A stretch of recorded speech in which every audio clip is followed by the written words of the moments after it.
வந்திருக்காங்க. தமிழ் எங்க எங்கன்னு கேட்டு என்ன சாவடிக்கிறாங்க. இதெல்லாம் எனக்கு தேவையா? எங்களை நோக்கடிச்சு பாக்குறதுல உங்களுக்கு அப்படி என்ன சுகம்? டேய், புரிஞ்சுதான் பேசுறியா நீ? சாரு நீங்களும் நல்லா இருக்கணும், சந்தோஷமா இருக்கணும்னு மனசார நினைக்கிறோம்டானா.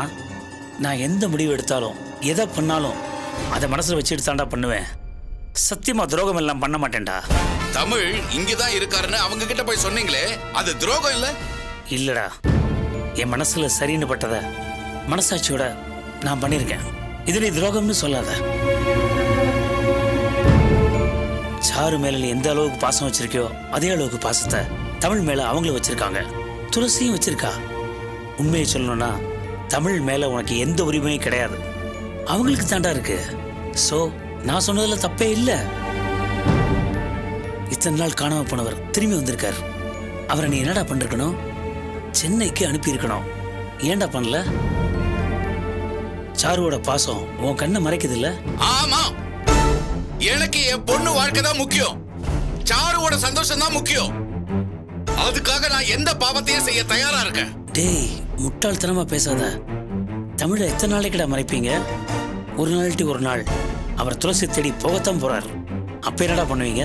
அப்படி நடக்கும்னு கனவுல கூட நினைக்காதீங்க. துளசி மேல உண்மையான பாசம் இருந்தா அவர் இங்க வந்திருக்கவே மாட்டாரு. நேரா அவளை தேடிதாலே போயிருப்பாரு. சாருவை தேடி எதுக்காக வந்தாரு? ஏன் வந்தாரு சொல்லுங்க. ஏன்னா துளசி அவருக்கு பிடிக்கல. அவளோட சேர்ந்து வாழ அவருக்கு இஷ்டம் இல்ல. சாருவை கல்யாணம் பண்ணிக்கணும், அவளோட சந்தோஷமா வாழணும்னு அவர் விரும்புறாரு. அதனால தானே இங்க வந்திருக்காரு. டேய், கற்பனை பண்ணி கண்டதையும் உளராதடா. நான் சொல்றது கற்பனை இல்ல, நிஜம். சாருவுக்கும் தமிழுக்கும் கல்யாணம் நடக்கத்தான் போகுது. அத நானே முன்ன நின்று நடத்துவேன். ராகவா, அவசரப்படாத. துளசியும் பொண்ணு மாதிரிதான்டா. அவ வாழ்க்கையில விளையாடாத. அதுவும் இல்லாம 2 பேருக்கும் கல்யாணம் ஆயிடுச்சு. ஒய்ஃப் இருக்கும்போது இன்னொரு கல்யாணம் பண்ணி வைக்க நினைக்கிறது சட்டப்படி தப்புடா. என்னால தப்பு சரின்னுலாம் பார்த்துட்டு இருக்க முடியாது. எனக்கு சாருவோட வாழ்க்கை தான் முக்கியம். டேய், எனக்கும் அது முக்கியம் தான்டா. சாருவை ஒரு நல்ல டாக்டர்கிட்ட காமிச்சு அவளை சரி பண்ணிடலாம். அதுக்கப்புறம் வேற ஒரு நல்ல மாப்பிள்ளைய பார்த்து. போதும், இனிமே நீங்க அவளை வாழ வைக்காதீங்க. அவ ஏன் பொண்ணு. அவளை எப்படி வாழ வைக்கணும், யாருக்கு கல்யாணம் பண்ணி கொடுக்கணும்னு எனக்கு தெரியும். அதை நான் பாத்துக்கிறேன். டேய் ப்ளீஸ், போதும். நல்லது பண்றதா நினைச்சு எங்க நிம்மதியை கெடுக்காதீங்க. எங்க பொண்ணோட வாழ்க்கையை நாசம் பண்ணிடாதீங்க. தமிழ் தான் அவளுக்குன்னு நாங்க முடிவு பண்ணிட்டோம். அதை கெடுத்துறாதீங்க. எங்களுக்குன்னு இருக்கிற ஒரே சொந்தம் சாரு தான். அவளுக்கு என்ன வேணுமோ, எது நல்லதோ அதை பண்ணி வைக்கிறதா என் கடமை. அதைத்தான் நான் பண்ணிட்டு இருக்கேன். தமிழ் வந்த பிறகு சாரு சந்தோஷமா இருக்கா, தெளிவா இருக்கா. யாரோ ஒரு துளசிக்காக சாருவோட சந்தோஷத்தை நான் ஏன் கெடுக்கணும்? இனிமே சாருவுக்கு ட்ரீட்மெண்ட் கிடையாது, டாக்டர் கிடையாது, தமிழ் தான் மருந்து. இனிமே சாருவோட தான் அவர் இருப்பாரு. இத நீங்க இல்ல எந்த கொம்பனாலையும் தடுக்க முடியாது. ராகவா, அவசரப்படாத. சம்பந்தி அம்மா பேச்ச கேட்டுக்கிட்டு நீ தப்பா முடிவெடுக்காத. நீ நினைக்கிறது நிச்சயமா நடக்காதுடா. ஏன் நடக்காது? இந்த கல்யாணம் நிச்சயமா நடக்கும். துளசிய தமிழ் டைவர்ஸ் பண்ணுவாரு. அதுக்கான வேலையை நான் பார்ப்பேன். அதுக்கப்புறம் இந்த கல்யாணம் சட்டப்படி நடக்கும். ராகவா, நீ போறது தப்பான ரூட்ரா. இதை நான் அனுமதிக்கவே மாட்டேன். நீங்க என்ன அனுமதிக்கிறது? உங்களை நான் கேட்டேனா? என் பொண்ணுக்கு கல்யாணம் பண்ணி வைக்க நான் இருக்கேன். நீங்க யார் நடுவுல? வேணா ராகவா, பிடிவாதம் பிடிக்காதரா. நீ இப்படியே பண்ணிட்டு இருந்தா அப்புறம் உனக்கு எதிரா நான் சில விஷயங்கள் பண்ண வேண்டியிருக்கும். பண்ணுங்கண்ணா, தாராளமா பண்ணுங்க. அதோட சேர்த்து இன்னொன்னும் பண்ணுங்க. எங்க 3 பேரையும் கொன்னு உங்க கையால நீங்களே கொல்லியும் வச்சிருங்க. என்ன பிளாக்மெயில் பண்றியா? இல்லன்னா நான் சீரியஸாவே சொல்றேன். தமிழ் விஷயத்துல நீங்க தேவையில்லாம தலையிடாதீங்க. நீங்க மட்டும் இல்ல, அண்ணி, லாவண்யா, நிதிஷ் யாருமே தலையிடக்கூடாது. அதையும் மீறி தலையிட்டீங்க, சத்தியமா நான் குடும்பத்தோட தற்கொலை பண்ணிக்குவேன்.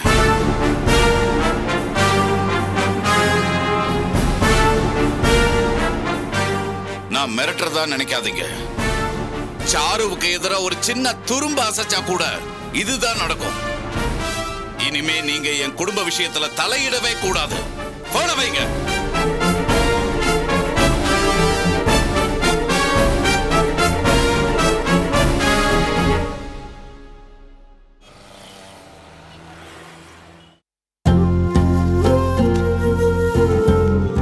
நமஸ்காரம் Hello, சார். sir. ரூம் பேக்கா? ஆமாம் சார் 2 ரூம் வேணும் சார். சாரி சார், ஒரு ரூம் தான் இருக்கு. தீபா என்ன பண்ணலாம், வேற ஹோட்டல் பார்க்கலாமா? இல்ல வேண்டாம் பிரபாகர், இந்த நேரத்துல எங்க போய் அலைவீங்க? இருக்கிற ரூமே புக் பண்ணுங்க, அதுவே போதும். சரி சார், புக் பண்ணிடுங்க. இதுல நேம், அட்ரஸ், ஃபோன் நம்பர்லாம் எழுதுங்க சார். Okay sir.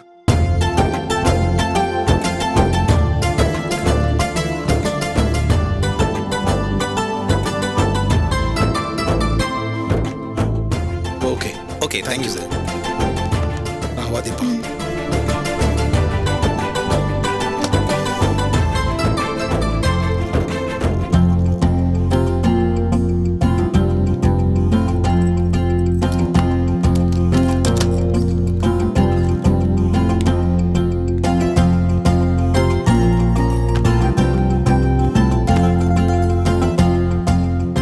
ரூம் ஓரளவு நீட்டா இருக்கு. நீங்க படுத்துக்கோ, டோர் நல்லா லாக் பண்ணிக்கோ. நீங்க எங்க போறீங்க? இங்க வேலை பார்க்குற ஸ்டாஃப்ஸ்க்கு ஒரு ரூம் அரேஞ்ச் பண்ணிருக்காங்கல்ல, நான் அங்க படுத்துக்கிறேன். நீங்க தனியா படுத்து போயில்ல, பயம் ஒண்ணும் இல்லையே. இல்ல. சரி தூங்க, காலைல பார்க்கலாம். ம்.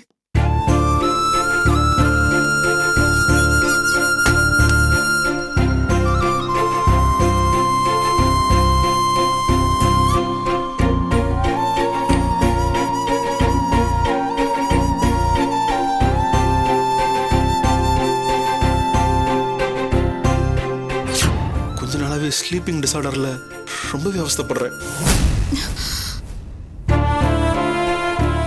தனியா அனுப்பிட்டு சங்கடமா இருக்கு. வீட்லயே தூக்கம் வரலங்கிறப்போ புது இடத்துல எப்படி தூங்குவாரு? பேசாம அவரை பெட்ல படுக்க சொல்லிட்டு நாம கீழே படுத்துக்கலாம்.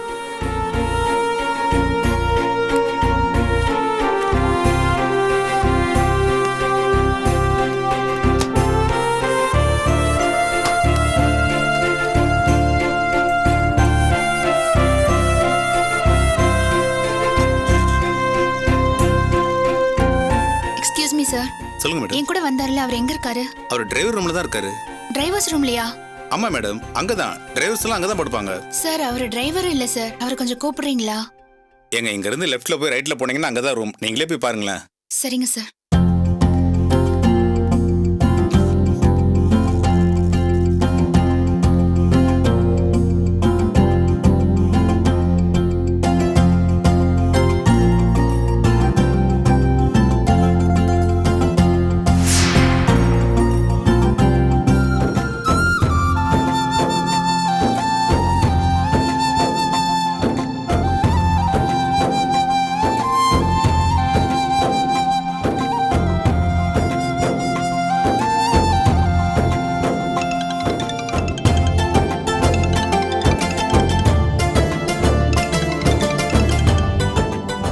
சொல்லு தீபா, ஏதாவது வேணுமா?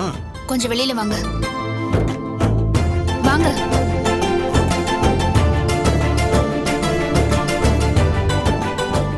சொல்லு தீபா. நீங்க ஏன் டிரைவர்ஸ் ரூம்ல படுத்திருக்கீங்க? இல்ல, எனக்கு ஒன்றும் பிரச்சனை இல்லை, நாங்க கம்ஃபர்டபுளா தான் இருக்கேன். நீங்க இங்க படுத்திருக்கிறது எனக்கு சங்கடமா இருக்கு. ஏற்கனவே தூக்கம் இல்லைன்னு சொல்லிட்டு இருந்தீங்க. இவ்வளவு தூரம் டிரைவ் பண்ணி டயர்டா வேற இருப்பீங்க. தீபா, அதெல்லாம் ஒரு பிரச்சனை இல்லை, கொஞ்ச நேரத்துல நான் தூங்கிடுவேன். அங்கேயும் தூங்கலாங்க. நான் தப்பா நினைப்பேன்னு சங்கடப்படுறீங்களா? அப்படி இல்லை தீபா, எங்கனாலும் தூங்க தான் போறேன், இங்கேயே தூங்கிடுறேன்னு. என்னை சங்கடப்படுத்தாதீங்க. நான் அங்க நிம்மதியா படுத்துட்டு நீங்க இங்க படுத்திருக்கிறது எனக்கு ரொம்ப கஷ்டமா இருக்கு. வாங்க. எதுக்கு தீபா இவ்வளவு ஃபீல் பண்ற? இப்ப நீங்க வருவீங்களா மாட்டீங்களா? இவங்களோட படுக்க நீங்க என் டிரைவரா? அங்க வரதுல உங்களுக்கு என்ன பிரச்சனை? ஓகே தீபா, டென்ஷன் ஆகாத, வரேன். சந்திரன் சில நாள் தேய்வது உண்டு, குறையே சொல்லாதே. சில சொந்தங்கள் கூட சந்திரன் தானே, குற்றம் காணாதே. சந்திரன் சில நாள் தேய்வது உண்டு, குறையே சொல்லாதே. பிரபாகர், நீங்க மேல படுத்துக்கோங்க, நான் கீழே படுத்துக்கிறேன். இல்ல இல்ல, நீ மேல படுத்துக்கோ, நான் கீழே ஐயோ, படுத்துக்கிறேன். நான் கீழே படுத்துக்கிறேன், நீங்க மேல படுத்துக்கோங்க. இல்ல தீபா, சொன்னா கேளு, நீ மேல படுத்துக்கோ, நான் கீழே படுத்துக்கிறேன். உங்களுக்கு என்ன பிரச்சனை? பெட்ல படுங்கன்னு சொன்னா படுத்துக்கோங்களேன், போங்க. தான் முகம் மாறுது, சந்திரன் சில நாள் தேய்வது உண்டு, குறையே சொல்லாதே.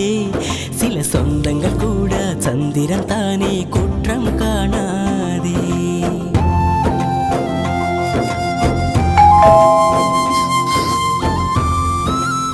பிரபாகர், யாருன்னு பாருங்க.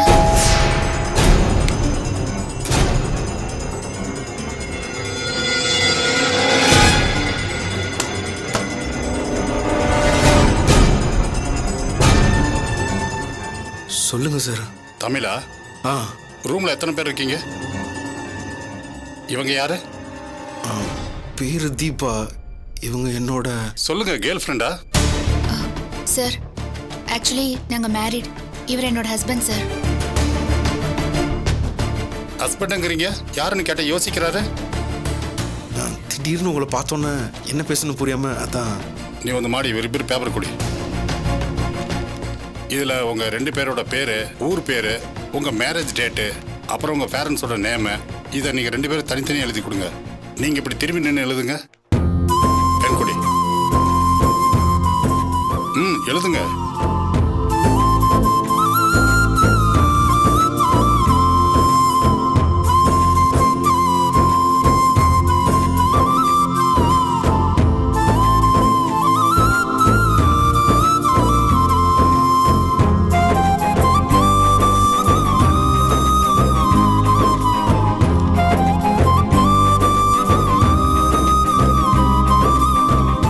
சென்னையா?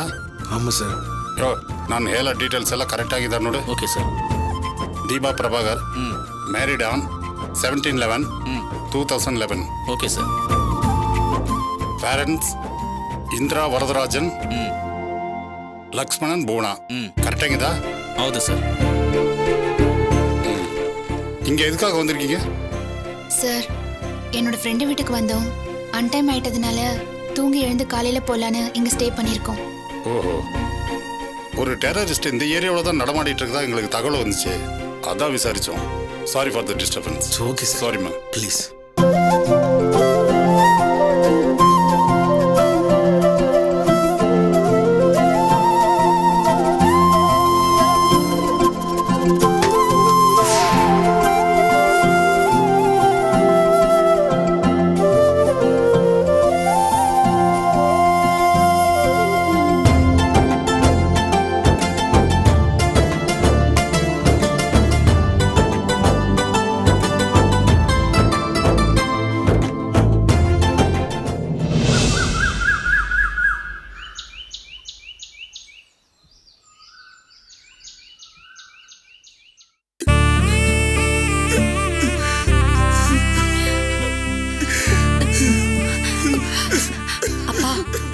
அழாதீங்கப்பா. என் கஷ்டத்தை சொன்ன வேதனைப்படுவீங்கன்னு தான் இத்தனை நாளா சொல்லாம இருந்தேன். இப்படியெல்லாம் அலையணும், அனுபவிக்கணுங்கிறது விதிப்பா. அனுபவிச்சுதானே ஆகணும். இது விதி இல்லம்மா, இது விதி இல்ல. ஒரு தப்பானவனுக்கு மகளா பிறந்ததுனால வந்த வேதனை, கஷ்டம். நீ எனக்கு பொண்ணா பிறந்ததை தவிர எந்த பாவத்தையும் செய்யலையேம்மா. ஏம்மா ஏமா உனக்கு மட்டும் இப்படியே நடந்துகிட்டு இருக்கு? கடவுள் ஏமா உன்னை சோதிக்கிறாரு? உன்னோட எல்லா கஷ்டத்துக்கும் நான் தான் காரணம். என் வாழ்க்கை இப்படி ஆனதுக்கு நீங்க என்னப்பா பண்ணுவீங்க? நான் ஒண்ணுமே பண்ணலம்மா. சத்தியமா சொல்றேன், நான் ஒண்ணுமே பண்ணலம்மா. உன் மேல அக்கறை வைக்கல, அனுதாபமும் காட்டல. யார் மேலேயோ இருந்த கோபத்துல உன்னை அலட்சியப்படுத்திருக்கேனேம்மா. அதனால வந்த விளைவுதாம்மா இது. ஒரு நல்ல அப்பாவா இருந்திருந்தா உனக்கு நிம்மதியான வாழ்க்கை கிடைச்சிருக்கும், சந்தோஷமான வாழ்க்கை அமைஞ்சிருக்கும். பெத்தவனோட கடமை அதுதானேம்மா. ஆனா நான் அப்படி இல்லையே. அதனாலதாம்மா நீ ஒரு தனி ஆளா நின்று போராட வேண்டியிருக்கு. உன்னோட எல்லா கஷ்டத்துக்கும் நான் தாம்மா காரணம். என்ன மன்னிச்சிருமா துளசி, என்ன மன்னிச்சிருமா. இது அப்பா இப்படி எல்லாம் சொல்லி என்ன கஷ்டப்படுத்தாதீங்க. எப்பவோ நடந்ததை நினைச்சு ஏன்பா இப்ப வருத்தப்படுறீங்க? இந்த நிமிஷம் வரைக்கும் என் மேல பாசம் காட்டுறீங்கல்ல, எனக்கு ஒண்ணுன்னா நீங்க பதறீங்கல்ல, எனக்கு அது போதும்பா. உங்க மேல எனக்கு எந்த வருத்தமும் இல்லப்பா. சூழ்நிலை அப்படி நடந்துக்க வச்சிருச்சு. ஆனா அதுவும் ஒரு விதத்துல நல்லதுக்கு தான்ப்பா. எவ்வளவு கஷ்டம் வந்தாலும் அதை தாங்கிக்கிற தைரியத்தை அந்த அனுபவம் எனக்கு கொடுத்திருக்கு.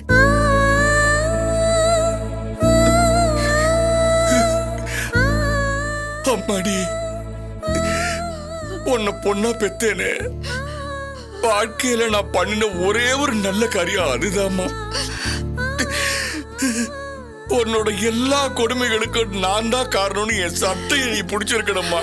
ஆனா நீ கெட்டதுலயும் நல்லதை பாக்குறம்மா. உன்னோட நல்ல மனசுக்கு எந்த குறையும் வராதுமா. ஆனா அந்த ஆண்டவன்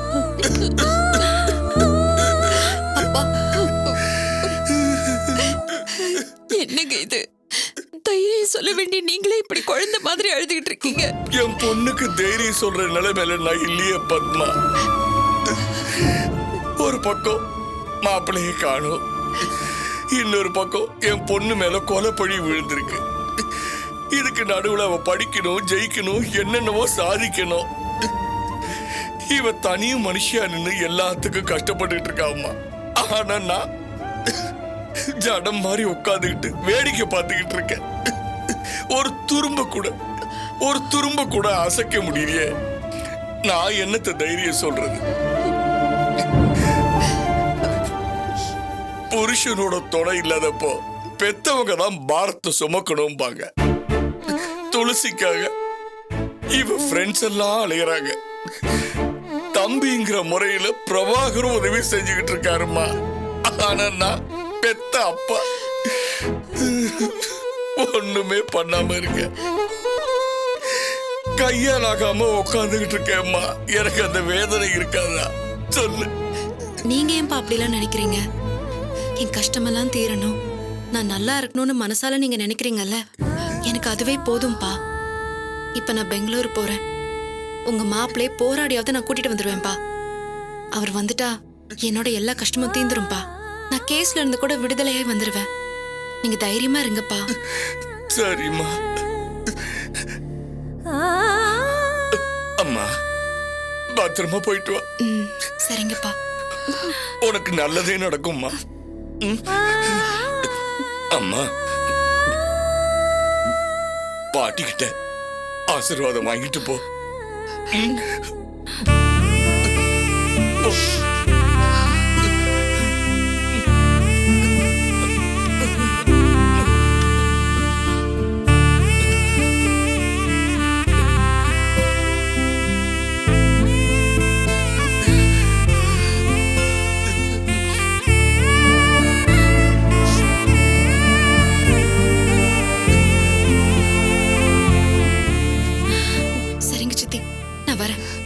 சரிம்மா, நீ ஒண்ணு கவலைப்படாத. நீ போனீனா மாப்பிள்ளைய உன் கூட அனுப்பிடுவாங்க. ஒருவேளை அனுப்ப மாட்டேன்னு அடம் பிடிச்சாங்கன்னா நீ போய் போலீஸ்ல கம்ப்ளைண்ட் பண்ணிடு. போலீஸ் வந்தா மாப்பிள்ளை இங்க இல்ல, உன் கூட அனுப்ப முடியாதுன்னு அவங்களால நாடகம் எல்லாம் ஆட முடியாது. அம்மா அவசரப்பட்டு எந்த முடிவுக்கும் வந்துடாதம்மா. முதல்ல அவங்க கிட்ட அமைதியா பேசு. உன் பக்கத்துல இருக்கிற நியாயத்தை எடுத்து சொல்லு. அவங்க பண்ற தப்ப புரிய வச்சு மாப்பிள்ளைய உன் கூட அனுப்பி வைக்க சொல்லு. அதையும் மீறி அவங்க பண்ணலன்னா அப்புறமா போலீஸ்க்கு போலாமா. ஆனா அந்த நிலைமை வராதுமா. எனக்கு அந்த நம்பிக்கை இருக்கு. தைரியமா போயிட்டு வாமா, நல்லதே நடக்கும். சரிங்கப்பா. வரேன் பவி.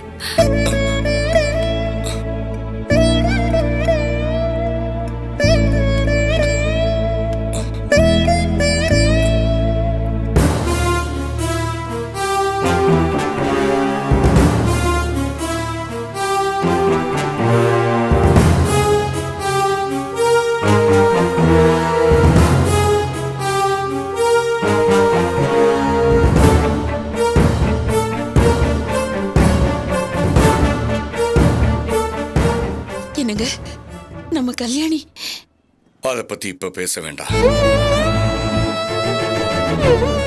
நான் போயிட்டு வரேன்ப்பா.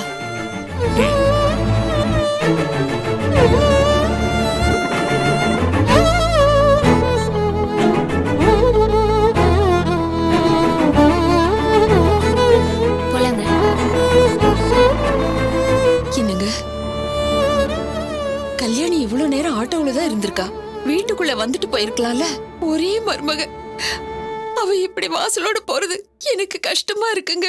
எனக்கும் கஷ்டமா தான் இருக்கு. ஆனா என்ன பண்றது, அவ கோவம் தீரல, அதனாலதான் உள்ள வரல. பாசங்கிறது அவங்க மனசுல இருந்து தானா வரணும். மன்னிக்கிறதும் உறவை ஏத்துக்கிறதும் அவங்க மனசை பொறுத்த விஷயம். காலில் விழுந்து கதறினாலும் அவ மனசு மாறினா தான் இங்க வருவா. இதுக்கு நடுவுல நீயே கடந்து தவிக்கிற. நான் தவிக்கலைங்க. அந்த ஆண்டவங்கிட்ட வேண்டிக்கிறேன். துளசி, தீபா, கல்யாணி 3 பேரும் அவங்க புருஷனோட சேர்ந்து நல்லா வாழணும்னு நான் வேண்டிக்கிறேங்க. உன்னோட வேண்டுதல் வீண் போகாது பத்மா. அதுக்கான சூழ்நிலை இப்ப அமைஞ்சிருக்கு.